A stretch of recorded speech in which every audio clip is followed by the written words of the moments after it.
Thank you. Can you hear me okay? Yeah, I think we're good. Thank you. Perfect. Okay. Thanks everybody for having me this morning. Thanks, Evan, for the intro. And yeah, as you mentioned, I'm a user experience. Thank you. Can you hear me okay? Yeah, I think we're good. Thank you. Need to go and remember to mute. Thanks everybody for having my other presentation there. There we go. So yeah, I'm a user experience strategist at Yellow Pencil. Yellow Pencil is an agency that does digital transformation of the public sector. Here's how you can reach me afterwards if you want to. But yeah, the reason why I was asked to come and share the morning with you actually is because of my singing, songwriting, music side rather than the UX side. So I've been a singer-songwriter, have a home studio for a long time. And so that's why I'm here in that capacity. But why I'm actually here is to talk about this guy. So this is one of my all-time musical heroes. He's been that ever since I was very young. Of course, he is Edward Van Halen. Eddie is one of the greatest, guitar players of all time. For those of you not too familiar with what Eddie was all about, he was born, his family comes from Holland. He came to California when they were children. When they came to America, they had nothing, they had no money, they didn't know anybody, they had no family there, they couldn't speak English, and from those beginnings, he ended up becoming, one of the most famous, if not the most famous rock guitarists of his generation and later. And like I said, he's sort of a personal hero of mine, but you might be wondering why I would be talking about Edward Van Halen at World IA Day. And the reason for that is because as we've been hearing from some of our presenters this morning, the theme around this year's World IA Day is designing curiosity. And when it comes to making curiosity something that is part of everything that you do in life, the poster child for that really is Edward Van Halen, which I'll get into here in a second. He really is just a shining example of how you can build curiosity into your life. And he does that by constantly asking himself, I wonder what would happen if I tried this. He's been saying that all his life, in all areas of his life. Or another way that he would often put it would be, it's called music theory, not music fact. He would say that over and over again. For example, his playing technique and style, for which he's noted as an inventor and innovator. For the non-musicians on the call today, Edward never took guitar lessons. It's not something that he took any kind of formal training on. He just picked it up and kind of was able to figure out how to play. But by asking himself, well, what would happen if I did this? He started, trying playing with his fingers tapping on the fretboard like a piano instead of traditionally like strumming and forming chords, and seeing what that happened. And he did that also with what are called harmonics, which are, if you strike a string a certain way, you can get notes that are higher than the note that you're actually hitting. And he would combine those in different ways over the time, just experimenting and figuring things out. And so, in the late 70s, when Van Halen first became a popular band. Before that, on the radio, you had disco, you had punk growing in the underground. When it came to, if you're into rock and roll, you're talking Pink Floyd, you're talking Queen, you're maybe talking like Led Zeppelin or even AC/DC. So that's the world that people were living in, the kind of music they were used to hearing. And then Eddie walks on stage and sounds like this.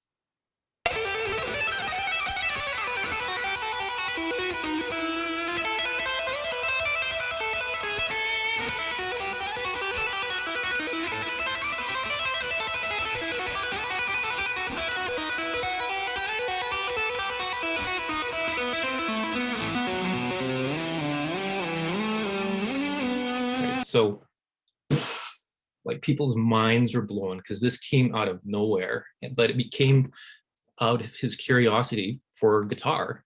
And if that was the only thing he was known for, you know, he would probably be known in musical circles and stuff as like this really phenomenal guitar player, virtuoso. But that's not the case. He wasn't just curious about that one thing. Curiosity was his method of operating, and the guitar method was just one thing. But there are many, many, many other things that are examples of how his curiosity manifested itself in everything that he did. So, for example, we're going to talk about Frankenstein. And in this case, it's not the Mary Shelley Frankenstein, but it's the Eddie Van Halen Frankenstein, which is this beast, which is his guitar. It's one of the most iconic rock guitars of all time. And it's a guitar that he built out of curiosity because he couldn't find a guitar that did what he wanted it to do when he was becoming well known. So again, back in the mid to late 70s, if you were a guitar player in a rock band, you pretty much fell into two camps. You were using a Fender Stratocaster, which is this one here on the left, or you're using a Gibson Les Paul, just one on the right. Two competing companies, two different sounds. Generally speaking, you loved one or you loved the other. Eddie loved how it played, the Fender Stratocaster, the ergonomics of it, and the whammy bar of it.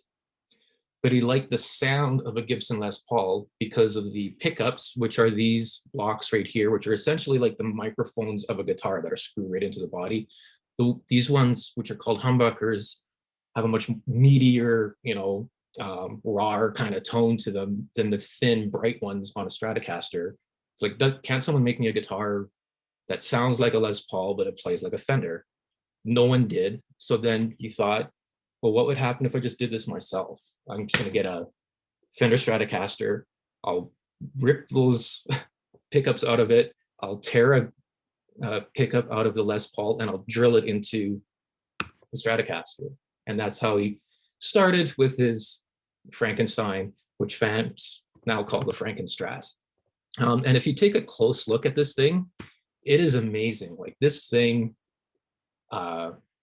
is really just a hunk of junk, but it was what he used to tinker on the whole time. So you can see here, like it wasn't even a Fender body. He bought some cheap knockoff of the Fender, and he routed out a big hole here, and he ripped a pick out of a Gibson guitar, and he screwed it into here, and then he wired it directly to one knob, which isn't even the volume knob, it's a tone knob, just to see if he could make it work, because he didn't know how to wire things, and it worked. And he cut off a piece of black plastic pick guard to screw over top to cover the holes here for the knobs he didn't know what to do with, so they're just holes in the body. He took off the bridge with the whammy bar of a traditional Stratocaster, ripped that off, and he screwed on this experimental new system called the Floyd Rose, which he helped pioneer. He screwed that onto the body, screwed a quarter onto the body to help keep this thing locked flush against the guitar. This is a strip of duct tape that he put on here so he could tape extra picks to his guitar and just have them at the ready. And even the paint job he gave to the thing, he did it himself using bicycle spray paint. And just to see what it would look like sprayed it black. Well, that's kind of boring. So then he put masking tape on it, sprayed it white, took the tape off. Oh, that's pretty cool. And then a couple years later, I'm getting bored of this, taped it up again, sprayed it red. And then we've got this iconic paint job. It was just out of him saying, oh, what would happen if I did this? And the remarkable thing, I think, about Frankenstrat and Eddie is that this wasn't just some home hobby he had of tinkering away and seeing, oh, I wonder what would happen if it did this. No, he went and took this on stage, this exact guitar, in front of 20,000 people, turned it up as loud as humanly possible, played entire shows, and then would go back and tinker and tweak things based on how it went. Like he just lugged this thing around, and that was his guitar, which is why he's one of the few, if only, guitarists out there that has official patents. I believe he has 3 of them in his name for things that he invented along the way. So that was his Frankenstrat, but it's a pattern through his whole life, not just the playing technique, not just the instrument that he helped create that's pretty famous, but like he would ask, well, what would happen if I hooked up what is essentially an industrial strength light dimmer to my guitar amp so I can control the voltage going into my amp to see if that can control the volume of the amp. What would happen if I dipped my guitar pickups in paraffin wax? Maybe that would help it not feed back so much. What happens if I boil my new strings before I put them on the guitar? Does that help them, stretch out beforehand? What would happen if I just sat in on one session with the king of pop, Michael Jackson? Well, then you get the solo for Beat It. What would happen if I built my own home studio instead of going to all these professional studios in LA? Well, what happens is he recorded in that home studio for the rest of his life. What would happen if I wanted to write movie scores? He wrote a movie score. A big one for him was what happens if I play keyboards as well as guitar? And this one is especially noteworthy because the other guys in the band really hated that. There's lots of pushback. So you can imagine from your own band, people telling you, don't do that. And Eddie saying, screw you, I'm just going to do it anyway. And writes the biggest hits that the band ever has using synthesizers.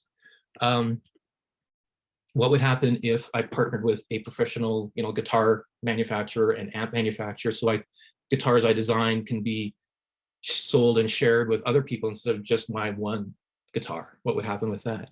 And then later on, what would happen if I formed my own company to do the same thing, make my own guitars, make my own amps and sell those? What would happen? So the lead singer of Van Halen quits. Well, what would happen if we brought in a different singer instead of just quitting? And then a decade later, once that guy quits, well, what happens if we try it again? So you can see what's happening here is he just has this attitude in general about, well, I wonder what would happen if I tried this. And that's why I think he's sort of like a shining example of what curiosity can do for you and what the impact it can have on the world around you, which is what we're talking about this morning. And yeah, so we've reached the point, I don't think we've had one of these yet this morning. So if you have your World IA Presenter bingo cards, and this is where you can mark off the Venn diagram that you've got it. So we're going to go and show you this Venn diagram to talk about how this is working for Eddie, how it could work for you. You have two sides, curiosity that we're talking about. On one side, or in the words of Chuck D, just it's key for artists to always ask other artists questions. So you're always asking questions. But the other side, courage, we'll call on Debbie Millman, who's this amazing graphic designer, podcast host, and an amazing person, who talks about how overrated confidence is and how what's actually called upon is courage. So she says, when you're acting from a place of courage, you're saying, no matter how you feel about the outcome of this, you're going to take a risk and step forward to do what you want. You're not waiting for confidence to mysteriously arrive. And when you put these two together, you have the curiosity, you're asking questions, but you also have the courage to take action on that curiosity, to do something, some sort of small action to find an answer to what you're curious about. And when those two things overlap, that sweet spot in the middle, this is where you create work that makes the world better. This is this place where you create your Frankenstein. And the other thing I'll mention about this diagram is this whole thing is supported by, in my opinion, habits. So habits, basically just routine things you do over and over again, and often they're subconscious. You don't have to think about them. It's just naturally that you do it. And that's what Eddie did. He didn't have to make a point of consciously saying every morning, I am going to be curious today. No, from the time he was a young kid, he had sort of developed these habits to be just like curious about something and then taking some action to find out the answer. What if I rip this pickup and stick it in this one? What would happen? Well, let me try it. It's the worst that can happen, except I ruin a guitar. Habits are extremely powerful. don't have time to get into them this morning. If you want to learn about them, which I suggest you do, a good place to start is the classic The Power of Habit by Charles Duhigg. But that's what works for me, and I think is what I'm going to be talking about here this morning, is what that habit looks like when it supports these overlapping items of curiosity and courage. So my own example, I'm going to talk about writing songs, making music, and so on, which I've been doing ever since high school, which is, as you can tell from this photo of the jeans, the acid wash there, this was not recent, but I was in high school, all the way up to today, that I'm coming to you from this morning in Edmonton. Songwriting for me has always been about the same question. I wonder what would happen if I tried this. And in the way that I write songs, at least 90% of the times, what this question is meant to answer, or trying to get me to answer, is I have some random little piece of something that, as you can see here on the screen, is not much. It's a little bit of scribbling from something somewhere. And I come to it and I say, what would happen if I took this and tried to make a full song out of this, like a finished thing that I can publish and people can listen to out of this? What would happen? What would that sound like? So I'm going to walk you through an example of exactly that. So in this particular song, I had some scribblings over here. I had some scribblings in a notebook, and in my handy dandy Evernote on my phone, I have some audio snippets of just random things of me playing. So hopefully you'll be able to hear this, but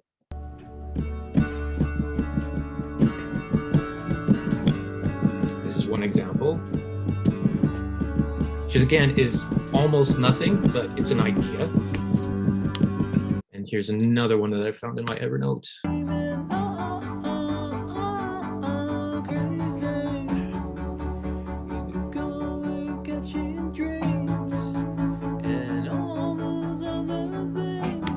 Right, so not much to go on yet, but what if I took those kind of related pieces and made a song out of it? Here's a bit of a video on what that process was like for this song.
Don't know, don't care, we'll see you tomorrow. Don't know, don't care.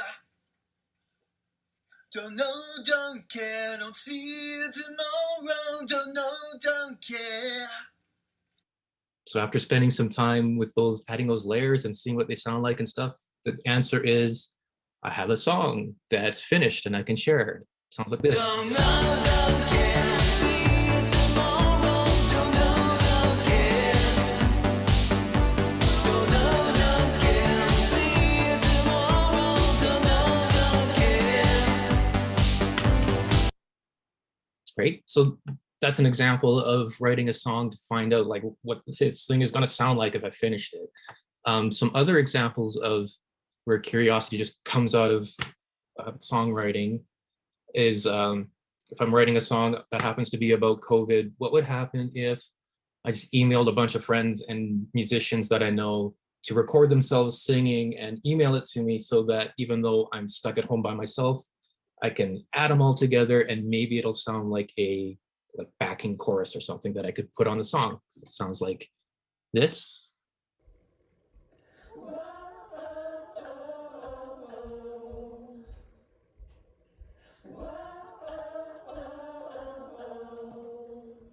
and then you added it into the song and it sounded pretty cool.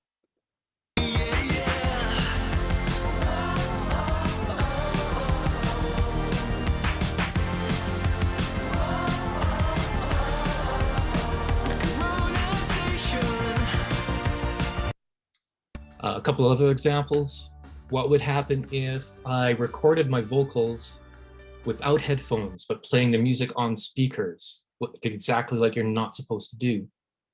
Turns out it's my favorite way to record vocals now. What happens if I use Scrum Agile to manage all the tasks that I need to do to record an album? Well, I tried that too. What would happen, or what would it sound like if I put a ukulele on a synth pop song? So here's the ukulele.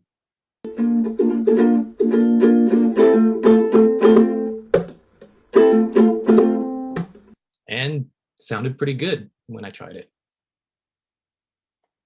With a northern accent where I'm from.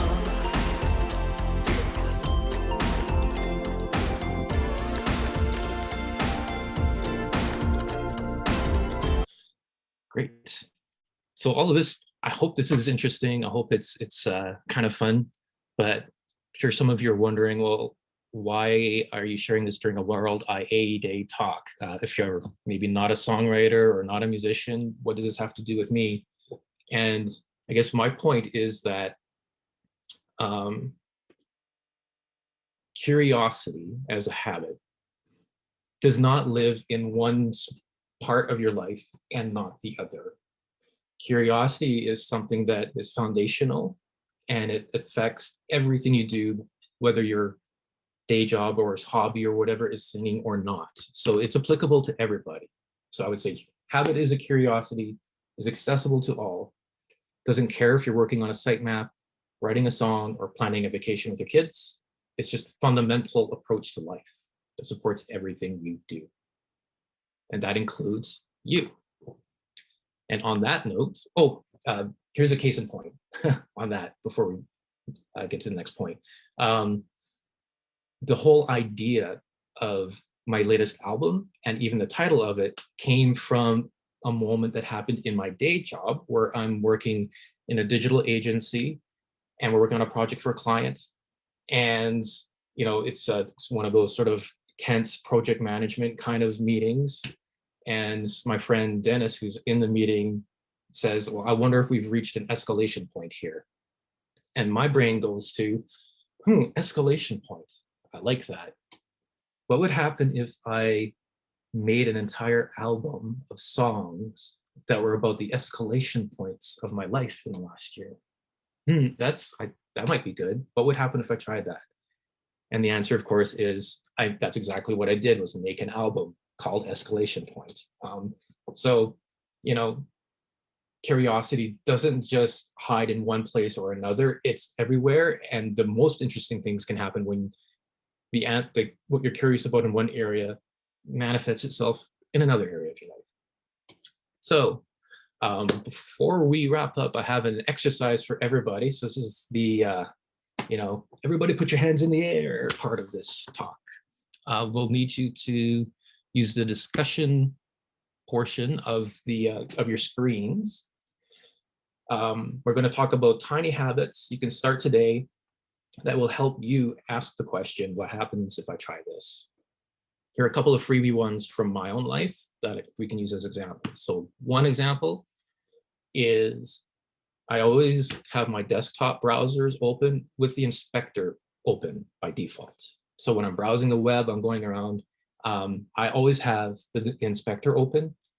9 times out of 10, I don't even know what the heck that stuff is that I'm looking at over there, but it surfaces things that once in a while we're just like, oh, that's interesting. That's cool. I wonder what that is. And by surfacing it to where you directly see it, just makes you more obvious and easier for you to find that and ask those questions. So that's one habit.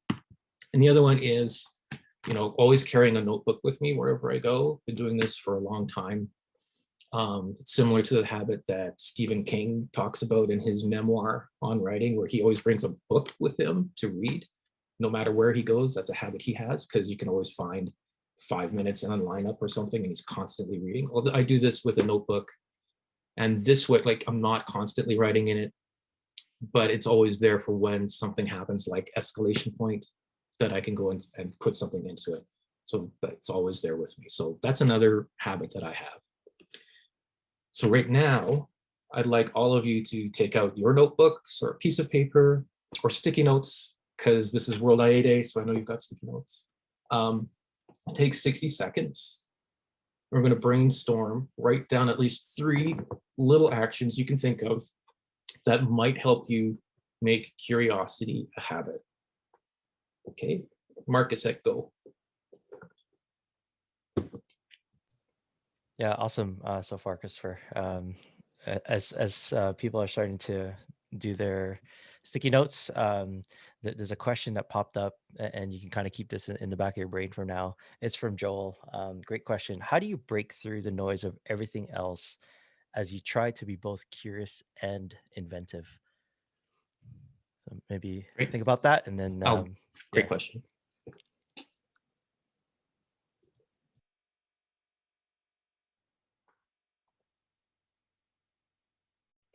I'll give you 15 more seconds.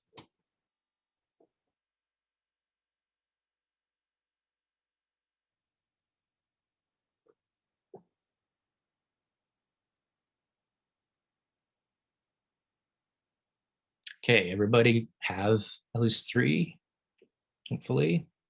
You can always continue this on later if you want to, but what I'd like to do right now, just because of the interest of time, is I want you to take one of those ideas you wrote down and paste it into the discussion thread.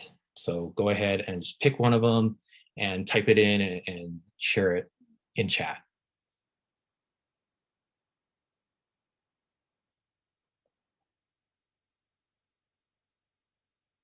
Okay. And now, if you're not already doing it, step 3 is I want you to scroll through chat and look at the interesting ideas that the other attendees have been pasting in there. I want you to find one of those other ideas as you scroll through that it's like, oh, that's a good idea. And I want you to write it down along with your own ideas. So just scroll through, have a look at what's there, and pick something and write it down along with your own list. And once you're done that, and you have your list, including the one that you've grabbed from one of the other attendees, pick one and you start doing it. Now, as of today, you're doing this habit. Not tomorrow, not put this on a to-do list and maybe you'll get to it someday. Like, no, pick one of these and start doing it like right now. And see if you can try doing that consistently over time to make it a habit that will help support you to become more curious in everything that you do. Just to wrap up quickly here, Eddie Van Halen, myself, hopefully yourselves. The whole point of this talk was about, I wonder what would happen if I tried this. That curiosity is part of this Venn diagram where you're curious and you're combining that with the courage to take action to find out the answers for those curious questions. And the sweet spot between those is where you create your Frankenstein. The whole thing is supported by habits that hopefully you build up over time that will unconsciously help support you asking these questions and help you create and build your own Frankenstein. Here's some further reading. If you're into books like I am, here are ones that are related to this topic. If you're interested as well, if you're curious and wanting to learn more about Eddie Van Halen, I can suggest a few really excellent videos here. I'll post those in the chat. I don't want them to just like, I'm gonna start here. Oh, here we go. They're not starting. Good. The Smithsonian Institute interview is really good. It's really interesting if you want to find out more about his background and all the different ways that he's curious about the world and what he did about it. So with that, thank you very much. Thanks for having me here. I'm really enjoying this morning, and yeah, about questions if we have some, or I'm happy to hang out in the chat afterwards and answer them there. Yeah, for sure. Thanks again, Christopher. Yeah, maybe just as a very last one, Joel's question here: how do you break through the noise of everything else as you try to be both curious, inventive? For me, a lot of inspiration here. I think the piece of courage stands out, but also you and I have chatted a lot in our past lives, as Christopher and I have been friends for a while, around failure and learning from that. But failure is not failure; it's learning. So maybe give us your thoughts on that before we sort of break off. I think the attendees would love to hear your opinion on that. Sure.